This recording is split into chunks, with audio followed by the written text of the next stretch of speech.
one day Tony Khan will wake up and say, well, maybe I made a mistake here and I made a mistake there. And, well, and that's when this merry-go-round, that's when the ride ends.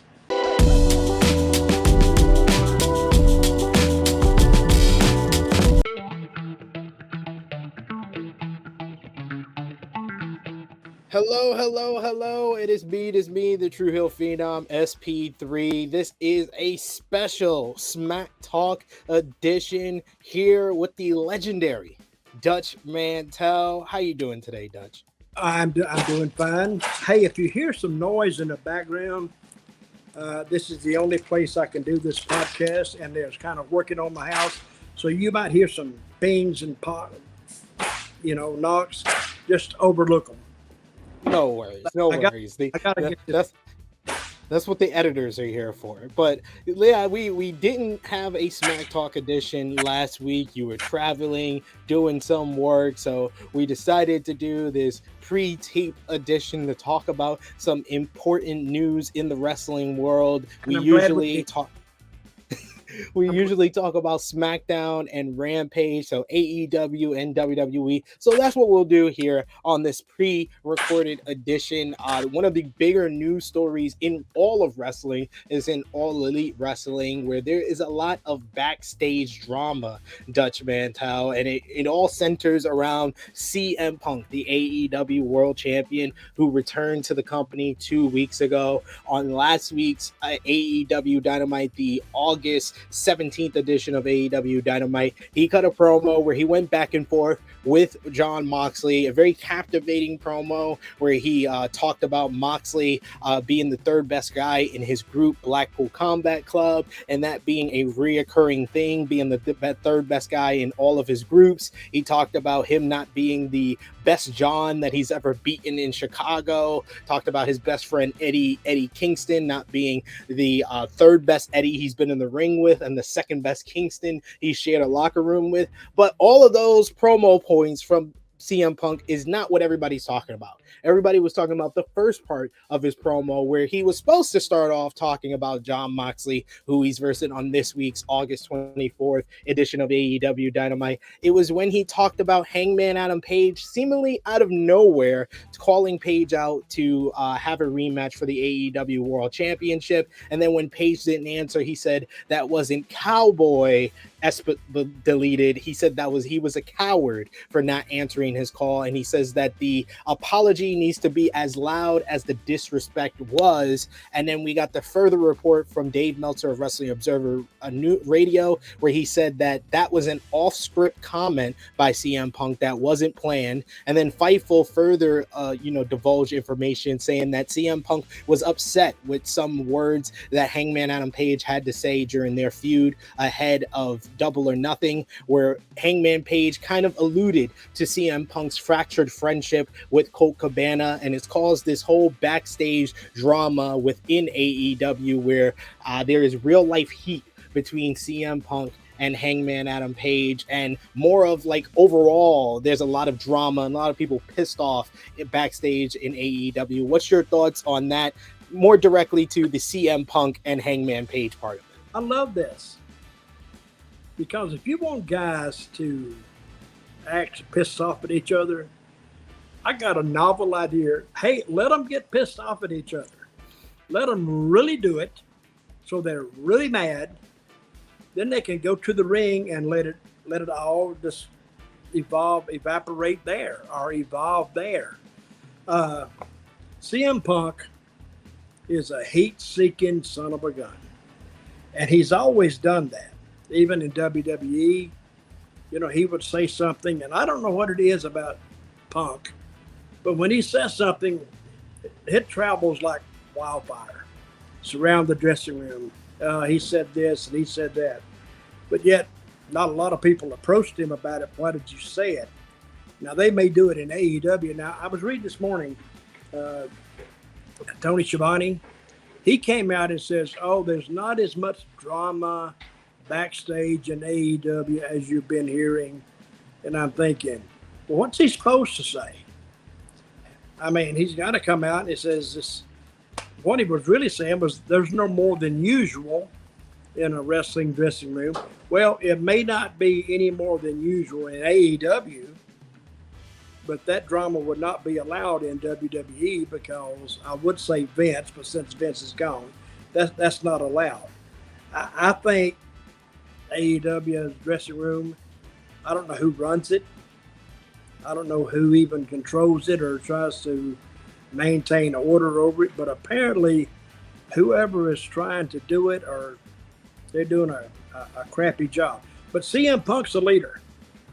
So is Moxley. They're leaders. So if they don't lead that dressing room, who's going to lead it? So if everybody's mad at everybody else, what you're doing, you're dividing your dressing room. And usually when you divide a dressing room, it's not good for anybody. Now, Tony Khan, he came under some heat lately because he was allegedly screaming backstage or upset backstage. And who was the person he was supposed to have talked out of quitting? Who was that? Well, the report from Fightful was that CM Punk, that people within AEW feared that CM Punk may quit the company because he was, like I said, very upset of what Hangman Adam Page had to say to him. He had a meeting with AEW higher ups. There was a Voices of Wrestling report that also alluded to him telling certain individuals that he would not lose to Hangman Adam Page, and he had recent frustrations that people thought that he would no show last week's August 17th edition of AEW Dynamite. So if anybody you've been hearing that they said they may quit, I think the report was about CM Punk, but that was just certain people in the locker room thought he may quit. Well, I don't like that in the dressing room. Oh, I'm going to quit. I'm not going to put this guy. Well, you had no problem with taking the job. If you're playing baseball and you're a third baseman and all of a sudden you said, well, I want to play second base. I don't want to play third. Well, they didn't hire you for that. They hired you to go out and do your job. Now, I think it's very unprofessional if Punk said stuff like that. And if he gets his way, I mean, that sets a very, very bad example to all the other guys in AEW. And if Tony Khan, if he has any balls at all, he'll stand up to him and tell him if he wants to leave, he can leave. And then if I was Tony Khan, I would go out on that TV myself and I would bury him. You know, they're hearing this stuff anyway. So I would just go out there and, because he's going to bury the company when he leaves if he's mad anyway. So go on TV and bury him first. That's what I would do. So it's been done before. It will be done again. So, but hopefully they'll get this straightened out because there's a lot of things about AEW that needs work on. Here's another thing I wanted to bring up. Did you see Tony Khan talking about, and it's one of those botch videos, and he was talking about, we don't train these guys. We don't have a school that trains them. Did you see that? Yeah, I think it was a kind of an edited video that got one certain part of what he was saying and kind of made it into something with like the botches from AEW. I think I saw you post it. This is, if somebody gets hurt in AEW, that's going to be a hell of a lawsuit. And then they will go back to Tony Khan saying that, well, we don't train these guys, or, well, if you don't train them, and then, so somebody breaks their neck, and it's a $2 million lawsuit or more. I don't know how you defend against that. If you put that in front of a jury, and with Tony Khan saying, even though it's edited, we don't train these guys. I think what he's saying, we don't train them. We just use them as they come, and we let them go. That's almost incriminating in and of itself. And I'm not a lawyer. I'm just saying, if you don't train these guys and they're doing all these dives outside, and you know it's unsafe, why don't you ban that stuff? Because somebody, I think if you watch the full interview, he was more saying like kind of what you've said a lot of times about like how WWE is basically they get a wrestler and then they try to they were trying to reprogram them into the WWE way. That's what Tony Khan was trying to say. He doesn't try to program them to work a certain way. He just takes them as the wrestler they are. They do have actually training. Like I know that William Regal does a lot of training with like folks like Jade Cargill, and Bryan Danielson has also worked with Jade Cargill, and Dustin Rhodes trains at the Nightmare Factory along with QT Marshall for a lot of their younger stars. So it's not like they don't train people at all. They do train people that are less experienced. He was just trying to more or less say, because I watched the full interview or that full part of the interview, he was saying he doesn't try to like reprogram them in the way that the WWE Performance Center does. It's still incriminating. If you're a jury and you're sitting there and you don't know a lot about wrestling and you hear this guy say that and he's the owner, well, he's saying, well, hell yeah, anybody can just come in off the street and do what they want to do. Hey, some of those botches, I'm surprised nobody hasn't been really, really hurt. I mean, I saw that girl. She comes diving through and lands really in a bad way on her neck. It hurt me watching it. So anyway, but the only good thing that saves these guys is you're young. The only thing that saves them. Because if they were older, they wouldn't get up. I don't think.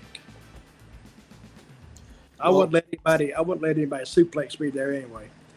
I'd be holding on the ropes and the mat and the referee and everything. You're not going to suplex my ass. Well, finishing up on the AEW topic with their backstage drama that's going on, I also know that Conan said on the Keeping It 100 podcast that he's heard from certain wrestlers backstage in the AEW that they're pissed off with their booking, with the all the people that they've acquired in the past year has kind of pushed back some of their day one stars. What do you think Tony Khan should do as far as any backstage drama and keeping the peace and the happiness that AEW is known for, where it's been a kind of the first year of struggle for AEW in 2022? Well, I think he hired too many people. Way too many people. How can he have that many people? He's almost doing a WWE in a smaller scale. He has talent. When's the last time you saw Bryan Danielson on TV? Bryan Danielson's been on TV since his return. He was injured after Double or Nothing, and he's been wrestling Daniel Garcia on Dynamite. He was on the last week's Dynamite. Well, you don't see I watch Rampage is all I watch. But you might see a guy and you might not see him again on that show for another month. And that's what they're teed off about.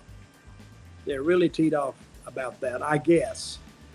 But if I was Tony Khan, and I would call a group meeting and say, if you're not happy, just walk in and tell me, and I'll just let you go. That's the best thing you can do. But see, is he paying all these guys? Yeah. Even the ones he don't use that much? Yeah. Well, then they need to shut up. If you're getting paid, sit back and get your money. Because if you're getting paid, you're not taking a chance of getting hurt. So I wouldn't be moaning, because that's a good way to get your ass run off. To bitch and moan and to sow discord, I guess, or animosity in the dressing room. I mean, that's a cancer. And the cancer grows more and more and more and more. And I've seen it happen before. Whole dressing rooms teed off at the promotion. So unless you are in a position to do something about it, now I can see if you got signed and you weren't being used and not being paid. But these guys can make independent shots. So you see how much better off they are. They have a base with AEW. I don't care what they get paid a week or per appearance, $700, $7,000, whatever, $500. But that's their base. Now go make your independent shot, sell your merchandise, and shut the F up. And ride it as long as this train is going to carry you. Because one day Tony Khan will wake up and say, well, maybe I made a mistake here and I made a mistake there. Well, and that's when this merry-go-round, that's when the ride ends. So, and I don't think it's going to end anytime soon, but it could. But I'm going to tell those guys, and those guys are doing that from lack of experience. They've never been anywhere else. So they think if they can just go in there and complain and moan, I have no sympathy for people who do that, because that's not helping them. It's not helping the situation. It's making it worse. So, but they think if they go in a dressing room, I guess, and get more people on their side, that things will get better. It won't. I'll tell them that right now. It won't get better. Very true. Very true. It just causes dissent within the entire locker room.